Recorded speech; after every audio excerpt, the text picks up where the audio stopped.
इंदिरानगर परिसरातील माऊली ज्वेलर्स दुकानफोडीच्या गुन्ह्याचा गुन्हे शाखा युनिट 2 न छडा लावत मध्य प्रदेशातील 2 आरोपींना जेरबंद केले।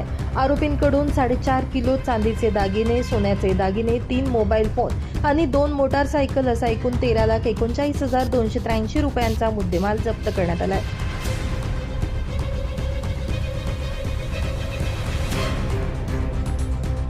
इंदिरानगर पोलीस ठाण्यात दाखल झालेल्या या गुन्ह्याचा समांतर तपास गुन्हे शाखा युनिट 2 कडून सुरू होता।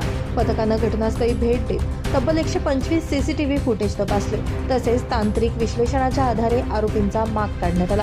चोरीचा मोबाईल विक्री करण्यासाठी 2 जण पाथर्डी गवळाणी येथील कब्रस्तान जवळ येणार असल्याची माहिती पोलिसांना मिळाली।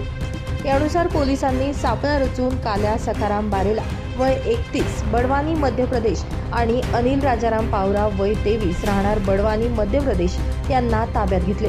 चौकशीत माऊली ज्वेलर्स दुकानफोडीच्या गुन्ह्याची उकल झाली।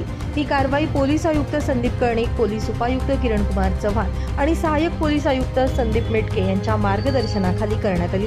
गुन्हे शाखा युनिट 2 चे प्रभारी अधिकारी हेमंत तोडकर, समाधान हिरे, संजय सानप, बाळू शेळके, शंकर काळे, सुनील आहेर, प्रकाश महाजन, अतुल पाटील, मनोज परदेशी, वाल्मिक चव्हाण, प्रदीप नन्नावरे, प्रवीण वानखेडे, संतोष सुपेकर, मनोज शिंदे, जितेंद्र वजिरे, मुक्तार खान पठाण, यशवंत बेंडकोई आणि गुलाब सोनार यांचा पथकात सहभाग होता। जप्त मुद्देमाल आणि आरोपींना पुढील कारवाईसाठी इंदिरानगर पोलिसांच्या ताब्यात देण्यात आले। ब्युरो रिपोर्ट, पंचनामा न्यूज, नाशिक।